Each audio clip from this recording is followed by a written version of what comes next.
So, Tony Heller, we're here to have an informal hash out about climate. I have a physics background. I've thought about and done calculations on climate. I'm somewhat well informed, and you're very well versed in the arguments that are out there, and you're very critical of them. And so let's just hash it out. Why is this even a thing that it's so prevalent that we're having an emergency and that we have to be concerned about global climate? How is this? How did we get here? Well, this has always been a concern among people. If you go back to Europe in the 16th century, people got very concerned about bad weather that was occurring during the Little Ice Age, and they needed a culprit. They would see people get together and they'd say, "Well, we're having this bad weather. We didn't used to have bad weather like this, so it must be somebody's fault." So they started blaming witches. Something like 15,000 witches were burned at the stake during the 16th century, and then their crime, they were accused of cooking the weather. And you can see there's artwork of like a witch with a big pot, like, and stirring up, and then there's a thunderstorm going on overhead. So the belief was that this bad weather that was occurring was caused by weather cooking. And so we've But to be fair, I mean that was back when there was a little ice age, which is extraordinarily well documented. I mean, right, Europe was going through hell, right. and but towards the cold end of the spectrum, I mean, it was something you had to explain. But Right. nowadays, there's nothing like that. It's all just fabricated in the mental environment, in the media environment. Well, what I see a lot of, there was a hurricane. We see all this global warming propaganda now where they show images of houses destroyed in a hurricane and they link that to climate change. And Yes, the subliminal message being that we didn't used to have hurricanes that destroyed houses, right? right. And so then you get children like Greta, which is 16 years old, and she doesn't have any knowledge of what went on before her. So if the adults around her tell her that this hurricane was caused by climate change, she doesn't know that about terrible hurricanes in the past. There was a hurricane in 1780, which played a key role in the Revolutionary War. It killed 24,000 people. It wiped out every single structure on Barbados, knocked down every single tree, wiped out all of their crops. Even the bark was stripped off the trees. And that's believed that can only happen with winds well over 200 miles an hour. And this I hurricane guess just that the bark phenomenon would be from a lot of sand and debris being right, blown across the bark of the tree. Yeah, right. yeah. And this hurricane wiped out a large portion of the British fleet and became a key turning point in the Revolutionary War. Um, and actually, I believe three of the 10 deadliest Atlantic hurricanes occurred, or no, no, more than that. Well, three of the 10 deadliest occurred between 1775 and 1780. So there was a terrible period of Atlantic hurricanes around the time of the Revolutionary War.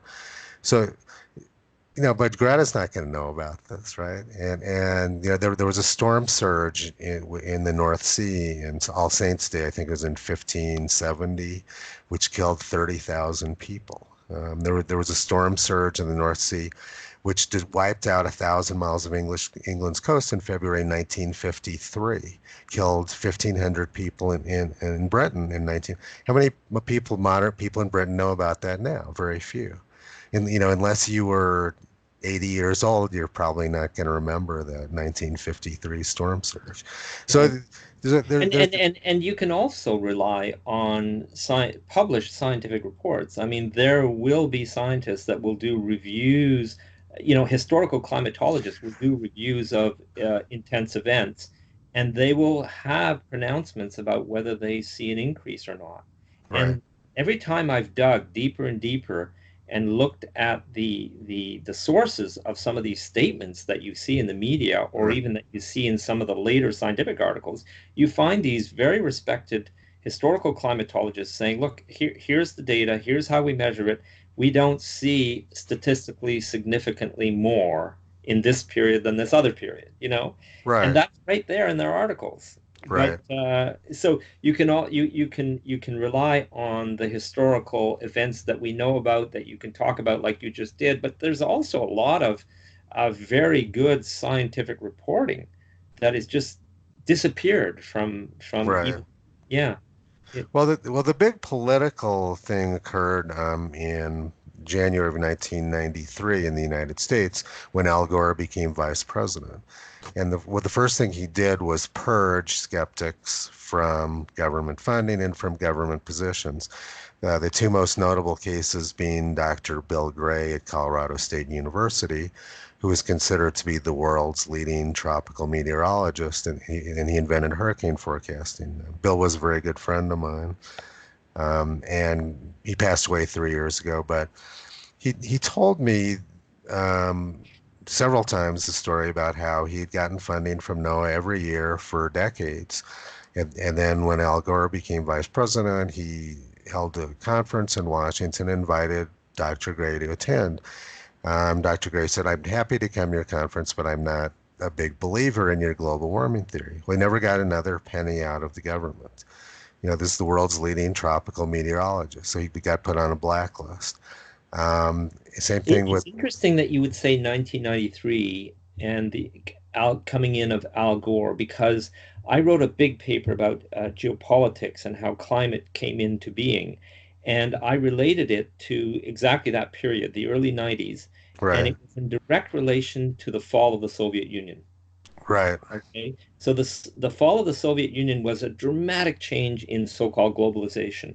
right, And the UN played a massive role in, I think a lot of the global finance elites decided that we now needed a new thing that would corral people's opinions. And that's when you had the Earth Summit. The first major Earth Summit was right right, after the fall of the Soviet Union.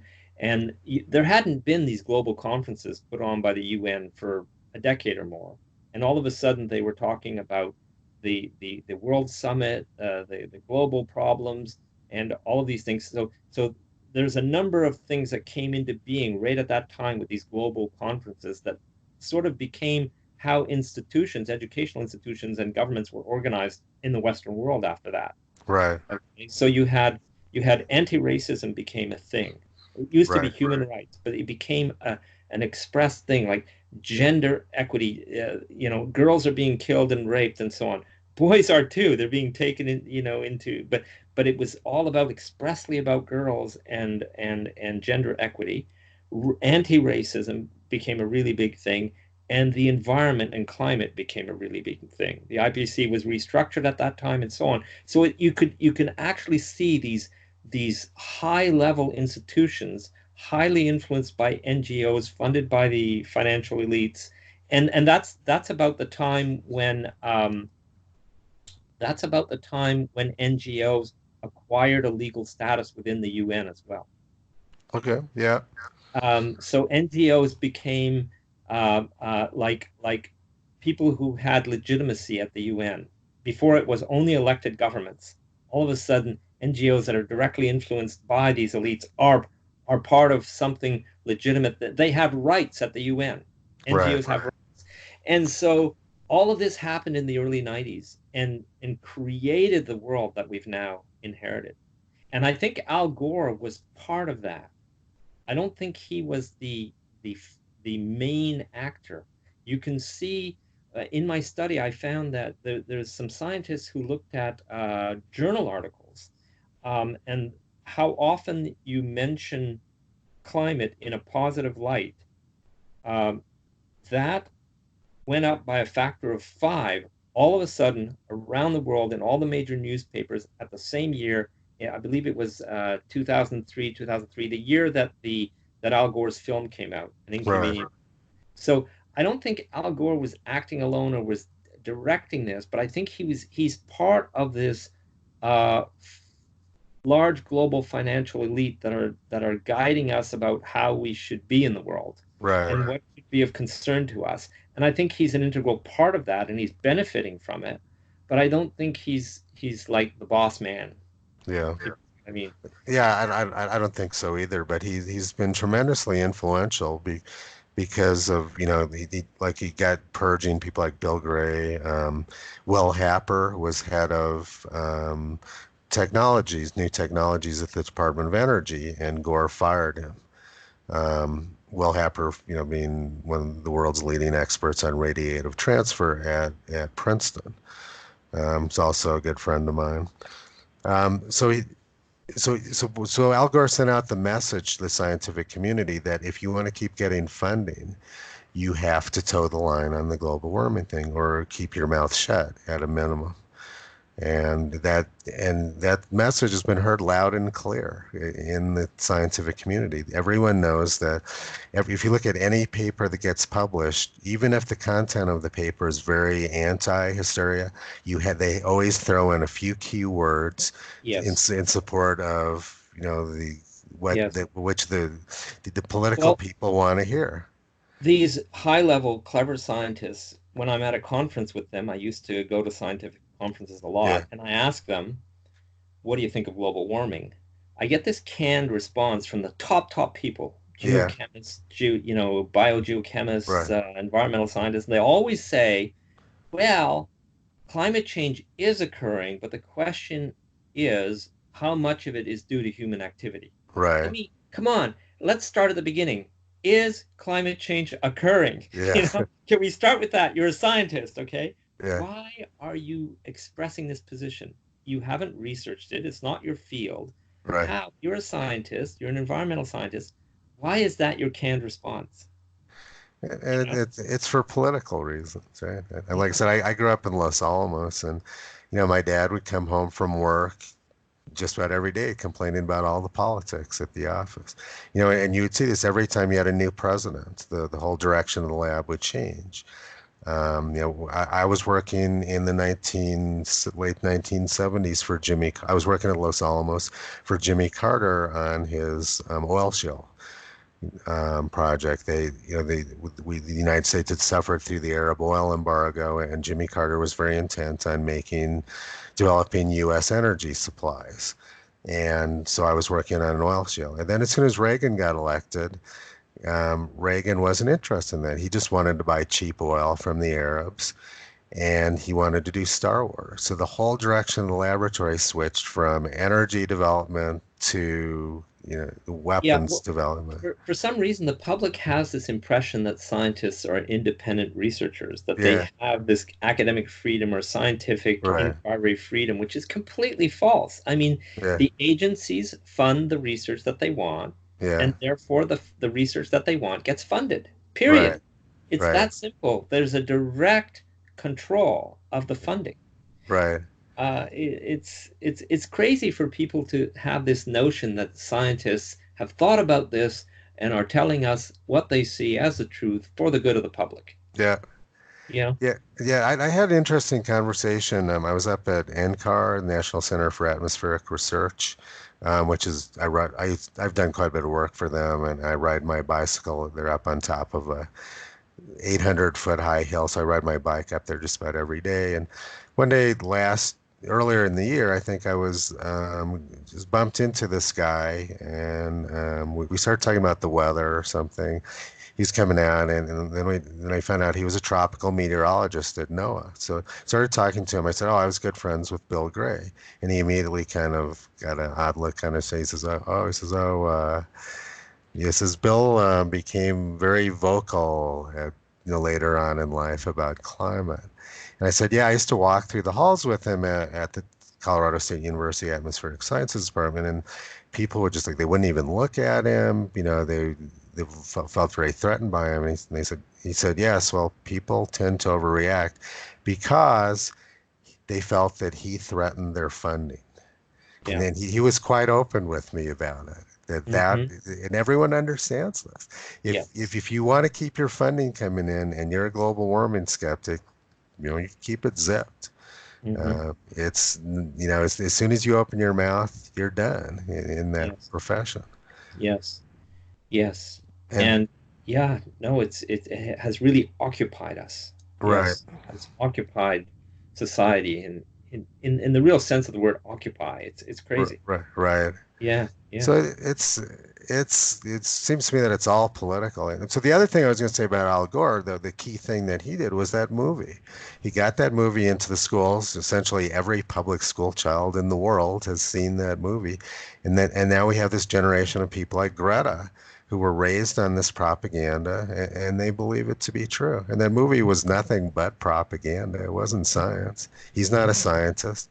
And so these same people who tell us, oh, we're not going to listen to Tony Heller because he doesn't do peer-reviewed science, they're perfectly happy to have their children exposed to Al Gore yeah. or Alexandria Cortez or Leo DiCaprio, or they have Greta Thunberg speak at the UN. Is she a peer-reviewed scientist? She doesn't even Right. I go to mean, school. they should use Al Gore's movie to show what dishonest communication looks like, Right, analyze it from that perspective. right, It's so devious in many right. of its presentations and many of the statements. It's just outstanding. I remember I went to see it in the theaters when it came out, and I was appalled. I was just Yeah, so disgusted, and I was even more disgusted by the fact that people had enjoyed the movie.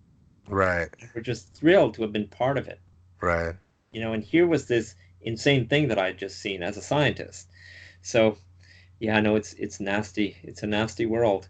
I have looked at radiation physics, and I've looked at the original papers where they first started calculating, doubling of CO2. What will that do in terms of the average temperature? And if you look at those original papers, and I've redone the calculations from first principles myself, but if you look at those original papers, it was originally when it was first talked about, um, it was just a curiosity of the calculation in a sense, because the scientists knew that they were not taking into account many important things, such as the water cycle, water vapor, the effects of the surface albedo, and so on. It was just such an average and simplified calculation that they didn't dare promote it as something important. Even though they were predicting from just doubling of CO2 that the effects would be large, they didn't go and scream that we're all going to die. Right. It took a decade before they started saying that. It took I think it was the next person to do the calculations, supposedly a little better with a more fancy computer, then started saying this. Um, but if it's all just so tenuous. The surface modifications of the planet due to our activity is potentially much greater than anything else.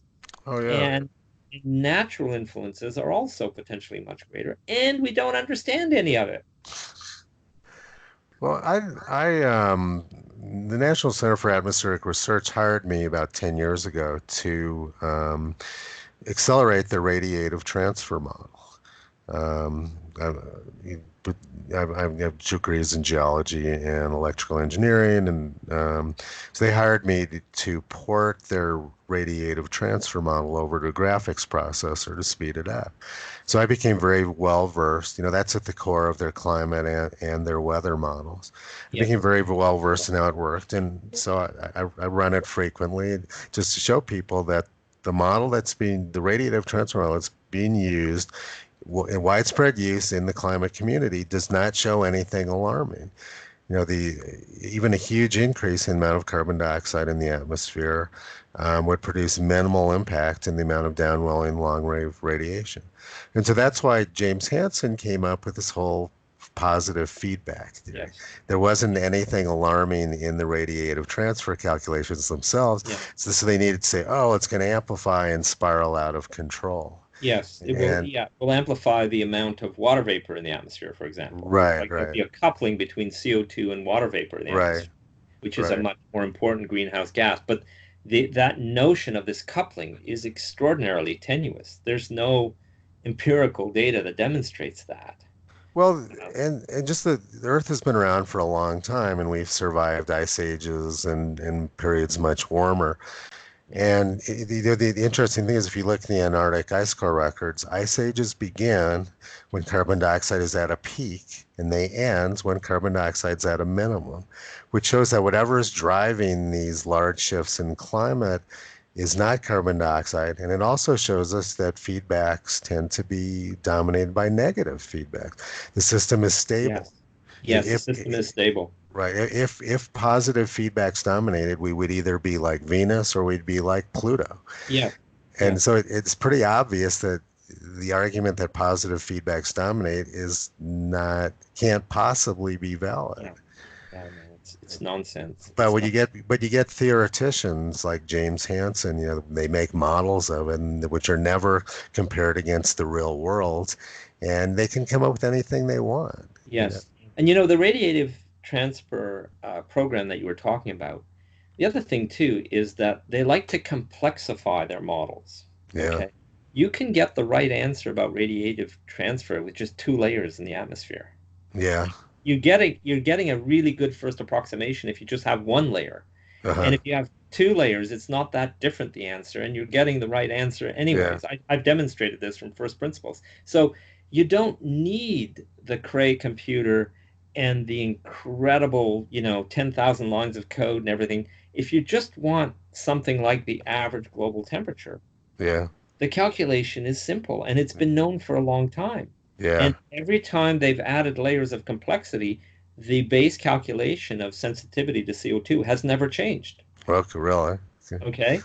So, first they increase complexity going vertically, yeah, and that's where you get the complex radiation transfer algorithms and so on. And then they included, lateral complexity and so on. But every time they do this, it does, except very recently, they're now claiming that sensitivity to doubling of CO2 is 5 or 10 times greater than it has been for all the past models. uh-huh. And I started looking at these papers and I thought, this is crazy. Where is this coming from? They're And just making numbers up, of basically. course, they're making it up. And here's how they make it up. They want qualitative agreement for the scale of the lateral changes and what they look like. Right. And they turn up these coupling factors in order to get that qualitative agreement. And then with those turned up factors, they get a sensitivity to CO2 that is greater. I mean, that's the kind of insanity that they're dealing with here. And, This is and, like top science, right. government funded top science. And the other thing that they do is first they tamper with the temperature data to make warming look much larger than it is. And then they calibrate their fake models against the fake Yes. data. And it's the same people doing it, right? It's Yes. James Hansen. He was the climate modeler who made the predictions. And then when his predictions weren't working out, what did he do? He altered the data to make his models look better. So, Yes. so you've got the same people acting and The algorithms yeah, that they employ to tamper with the data, I mean, yeah. it should be considered a criminal offense. Oh yeah, I mean, it's incredible. yeah, It's incredible. I mean, and that's the beauty and the power of your work is that you have gone back to the raw data, to the actual right. databases. You're able to say, this is how they're correcting it. This is what happens when you correct it. Here's decades of scientists correcting it. This is how it works. This other stuff that they're doing is just pure politics, and it is. It is. Yeah, It's incredible. I yeah, mean, I love in your work you point out that the drought of the 1930s yeah, was a very real and massive, large scale, continental scale thing, and it's being disappeared in the modern versions of the data and how we report the data. It's being systematically disappeared. yeah. The drought of 1934 was actually global. I've got dozens of newspaper articles from all over the world describing the worldwide drought of 1934. And its effects. So it wasn't, there was something going on that was affecting the whole world. And we always hear this ridiculous argument that the heat and drought of the 1930s was just North America. It was just the United States and some parts of Canada, supposedly where it occurred. But when I look around, like I'm about to release another video probably later today about the heat wave of 1939 in Australia. There was a heat wave from December and January of 1939, which was one of the worst ones they've ever had. Temperatures were much hotter than this claimed hottest day on record they had this week in Australia. And The Bureau of Meteorology has just hidden that. They're hiding that information. But yeah, January 1939 was unbelievably hot in Australia. January of 1896 was incredibly hot. And there's stories about huge numbers of kangaroos and dingoes and birds dead, piles of them dead on the ground. And tampering with data isn't going to bring those I kangaroos mean, back to life. Yeah. if the modelers and the scientists were really interested in understanding the planet, they Yeah. would be trying to figure out what happened in the early 30s. Right. They would be trying to develop some rigorous scientific idea about Yeah. what all the possible causes could be and try to eliminate as many as they can Yeah. based on real data. Yeah. You know, if we can figure out what was going on during the dinosaurs, we should be able to figure out what was happening in the 1930s. Yeah. You know, but they're not doing that. They're not Yeah. getting funding for that. It's Right. not considered a relevant question. Yeah. You have to demonstrate global warming, period. Yeah. Yeah. Yeah. Saskatchewan hit like 118 degrees in 1933. Can you Yeah. imagine if it got that hot there now, the kind of Yeah. hysteria that would go on? Yeah. So, Yeah.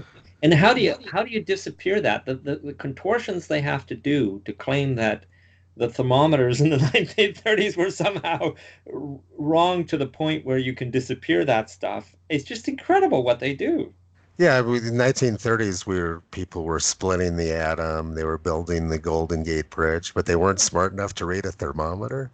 That's right. It's That's right. And ridiculous. and and to read many thermometers at Yeah. many stations Right. that were, properly calibrated, where they had articles about how you do this properly and so on. Right.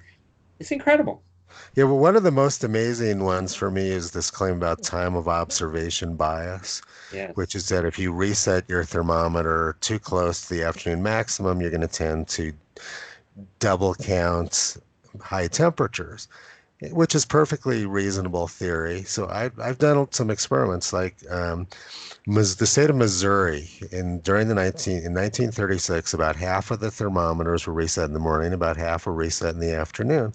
So I did a comparison. I took the two sets of what the average daily temperature in each set, plotted them on top of each other. They're almost exactly the same. Yes. There is no discernible difference between those two sets of thermometers as to what the Yes. temperatures are.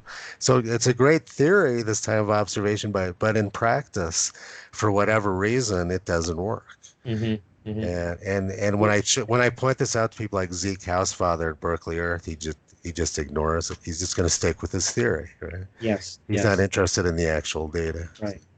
Yeah. Well, the other thing too is the average global temperature, let's say, or let's say on land masses. Let's take all the things and you have these cells and you decide what the temperature in a cell is and you correct for missing places where there's not enough thermometers and you do all this. If you were to take that, look at the data and say, what is the actual propagated error on the resulting average? Is it even possible to get an average that is accurate or even precise enough to be able to say the things you're saying? I haven't seen a serious statistical analysis of error propagation asking that question. As a physicist who's dealt with a lot of data, I have a very hard time believing that you can actually calculate this average and that it's a reliable number, that you don't have these incredible propagated errors that just don't make it possible. Sure, you can get the same number over again if you do the same thing. Yeah. But how is it sensitive? If you do a factor analysis, how is it sensitive to how you have calculated the average? Let's look at that carefully. I haven't seen a convincing and really good examination of that Yeah. using the actual numbers from the actual stations. I think the error propagation must effects and how you choose to calculate the average, it must be massive. Oh, yeah. Well, if you just look at the poor coverage, Ross McKittrick's done a lot of work on Yeah. this about, there was so little coverage 80 years ago of the Earth even pretending that you had any concept of what the global temperature is absurd. And then you go and look at like the NASA website or the NOAA website, and they produce these very detailed maps of what temperatures were like in January of 1920, and they have no idea. 80% of the area which they're putting these very detailed contours in, they don't have any data at all. Right, right. And No, it's great. the whole thing's a total fantasy. And the last time we had fires in Western Canada, and all the media was saying we've never seen fires like this, Yeah, bushfire. I decided, okay, I'm going to look at the scientific literature. yeah, I wrote a big paper on forest fires, their mechanisms, how they occur, where they occur, when they occur, and also all the scientific reports about fires and whether they're occurring more. And I found that there is absolutely no sign that there are more fires now than there ever was. oh And yeah, when there are, it's due to other factors dramatically. Like when they started building roads in Europe, they had dramatically less fires. The biggest fire change happened with development because of roads, because you're separating the parcels of right, land. right, Okay. And that is a very significant drop in forest fires that yeah, occurred at that time, and so on. And you look at it and it's like the headlines are total nonsense. oh yeah. Well, Okay. I've got articles from the New York Times from the 1990s. A lot of research was done at the tree ring lab at the University of Arizona of Right. past fires, and they Yeah. talk about massive Yeah. fires. One of the things the New York Times said, pre-industrial North America was a very smoky place. There were fires burning all the time. And there's a big study that was done by the Forest Service and a bunch of other government agencies in the United States, which said that during pre-industrial times, there was 10 times as much burn acreage a year than there is now. Yeah. So yes, these claims that there's more fires now are just Yeah, total and nonsense. and and the main article that appeared, I forget it was Science or Nature, but one of the two top science journals, where the authors claimed that there was more fires in after 1950. Okay, so they divided their data between before and after 1950 in order to relate it to modern times. I looked at that article in detail. Turns out they were comparing satellite data with non-satellite All data. right, right, Okay, and it was completely wrong. And then this was pointed out by actual climate statisticians that yeah, this was complete garbage. It didn't get published. That paper, though, got published in a specialized journal of climatologists, not right. in Science or the Nature article. It didn't get published as a rebuttal or as a response, but it's there. You can find it. Yeah. So this is the thing that then everybody cited to say there are more fires now. Oh It yeah. it's fundamentally flawed. Well, Okay. the whole sampling bias is a huge problem. Yeah. Like back in, when Hurricane Camille hit in 1969, you had, a barometer here, maybe another one 50 miles away. The anemometer got destroyed by the winds when they reached 190 miles an hour, right? And so you just have real spotty readings of barometric pressure. Now you have satellites which are able to do all these estimates of barometric pressure with where they have coverage everywhere, and they say, "Oh, look how low we found a minimum pressure in a recent hurricane, which was incredibly low." Well, all that they're and then they compare it against one thermometer at one location, unless the center of the hurricane happened to pass right over that barometer, and then they cite this as evidence that hurricanes are becoming more intense. Yes. The sampling And bias and problem is and huge. the other problem, I'm coming back to the fires. Yeah, When satellite evaluations of fires burning in over what area is not a trivial thing. yeah, When did infrared sensors come in? Because that makes a big difference. yeah, Can you see the fire that's in the underbrush, yeah. when there's trees above it and so on? It becomes a highly difficult thing. Even just the magic word satellite doesn't mean you're doing things right. Yeah, And satellite technology is changing over the right, course that we've used satellites. right. So I looked at all that with regards to fires. Yeah, It's a real mess. yeah. Yeah. Well, the other thing about fires is I worked as a wilderness ranger for the U.S. Forest Service for a couple of summers, and it was a big interest of mine. and specifically I was in northern New Mexico, where they have these massive groves of aspen trees north of Santa Fe in the Sangre de Cristo Mountains. And those are there because of the huge fires which burned in the 1890s, essentially burned up the whole western slope of the mountains. And now they have these massive aspen groves. The tallest aspen trees in the world grow there now. And it's a huge tourist attraction. They get, in October in Santa Fe, there's tens of thousands of people come down to Santa Fe to see these aspen trees, right? And so then in around 1950 or whenever when Smokey the Bear started and they started doing all this fire suppression, forests started becoming very unhealthy. And I grew up in Los Alamos, New Mexico, and it was horribly overgrown with these thin, scraggly pine trees everywhere because of decades of fire suppression. The ground fires, which used to burn out the undergrowth, didn't do that anymore. And it was a complete mess. And so finally in 1977, there was a bad drought in the West. And they had this huge forest fire which burned up a lot of Bandelier National Monument, and people got hysterical about it. And there were a couple of big fires in Los Alamos, one in 2000, in the year 2000, which burned up like 400 houses, and another one in 2011 and burned up most of the eastern slopes of the Jemez Mountains where Los Alamos is. And everyone was totally hysterical. And I was kind of telling people, say, well, this was bound to happen. You were setting it up. We were setting it up. And I said, and then in 10 or 15 years from now, it'll look much better. Instead of having these horrible, scraggly, groves of pine trees, we'll have beautiful aspen groves. Well, guess what? Okay. Now they have these incredible growths of aspen trees on the eastern slope of the Jemez Mountains looking over Los Alamos, and everybody thinks it's really beautiful. Right. So one way or another, the fires are going to occur. That's right. With regards to fire, the absolute dominant factors are fuel, accumulation of fuel, and drought. Okay, right. Those are the dominant factors. Fuel, if you don't allow the fires to occur naturally, you're going to build up fuel. It's that simple. Right. And so you're building. It's a bomb. It's a bomb. Right. Fires are part of the natural cycle. There are many species that have adapted and rely on there being regular fires in their cycle of development and of propagation into the environment. The fires are like how do we come to this idea that fires are something to be avoided, that are not natural and so on? They've been around forever, right? Well, the reason we feel that way is because people build their houses in the forest, right? Yes. And then they obviously don't want fires to burn. So they build their house in a place which burns regularly, and then they want to change the pattern. And then when they do get a fire, they say it's due to climate change.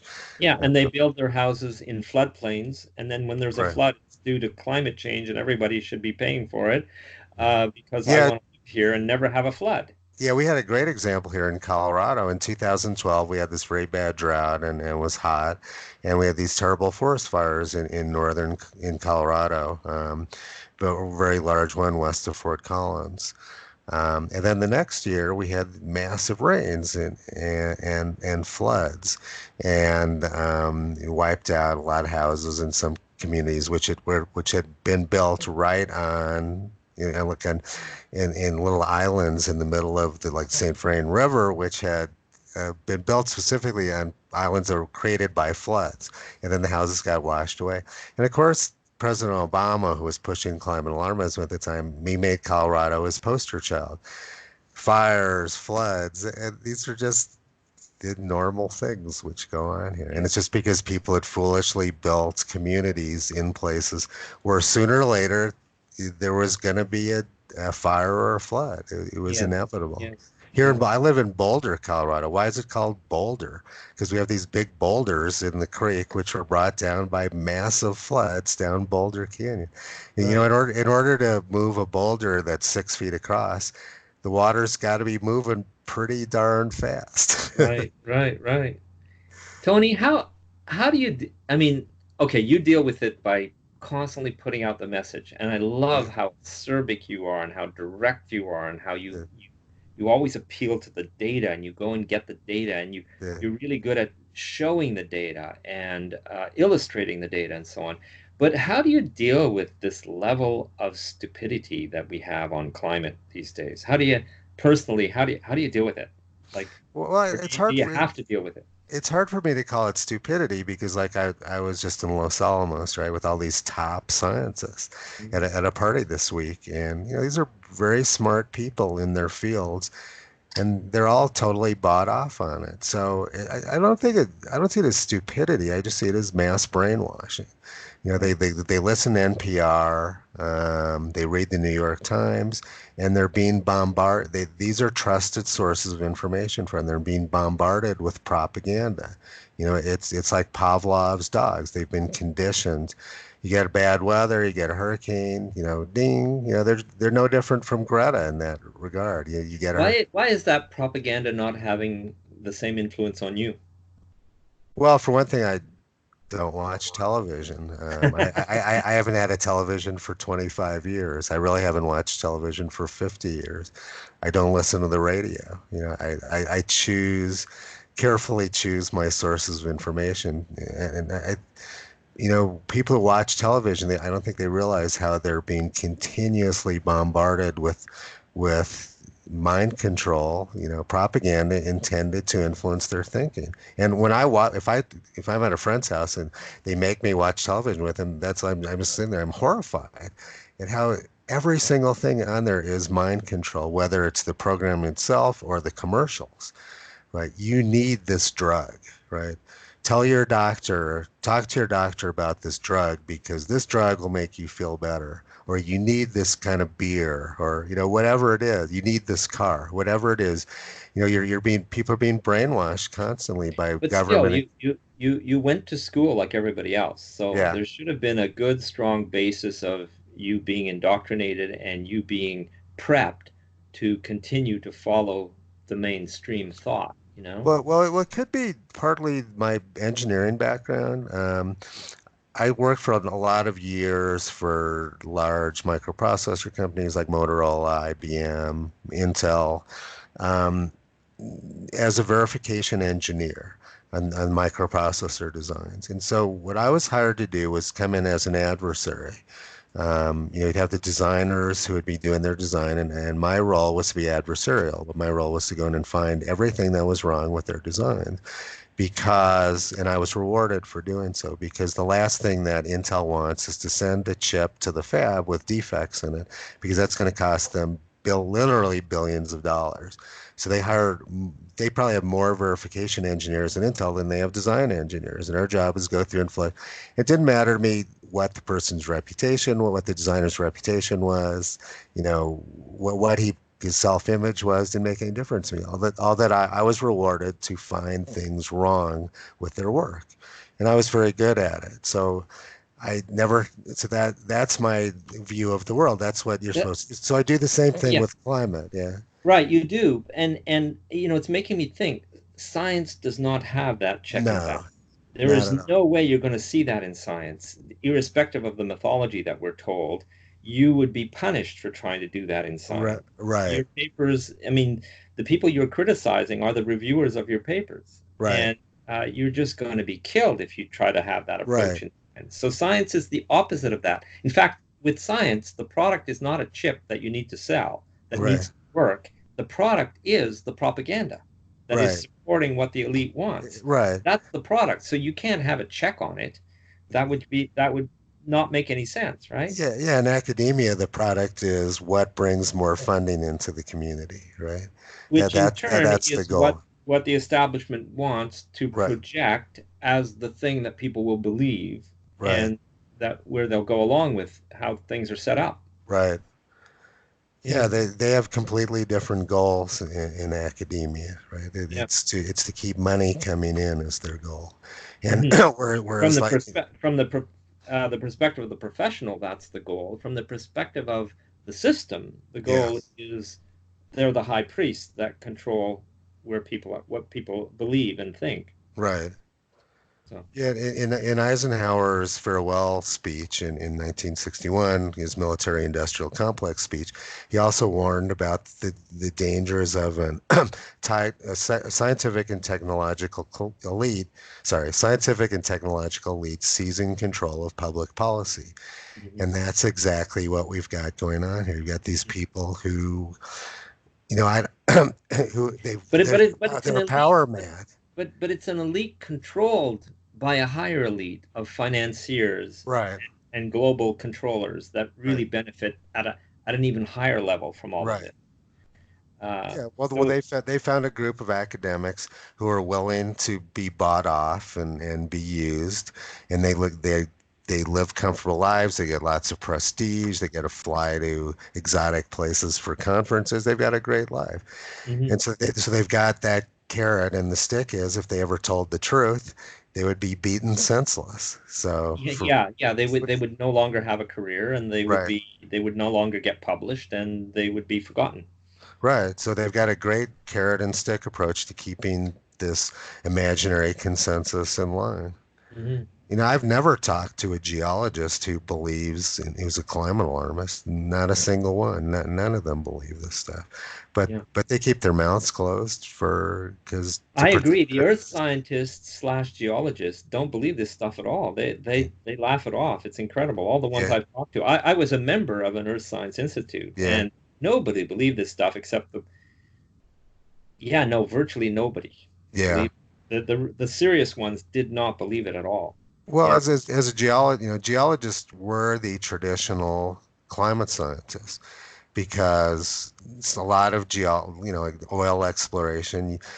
Oil is deposited in certain types of climates and environments. So geologists and paleontologists go, you drill down, you look at the core samples, you kind of look at the kind of fossils, and then you understand what sort of environment or climate they grew up in. So Mhm. geologists were, and like I said, geologists and paleontologists were always considered to be the climate scientists.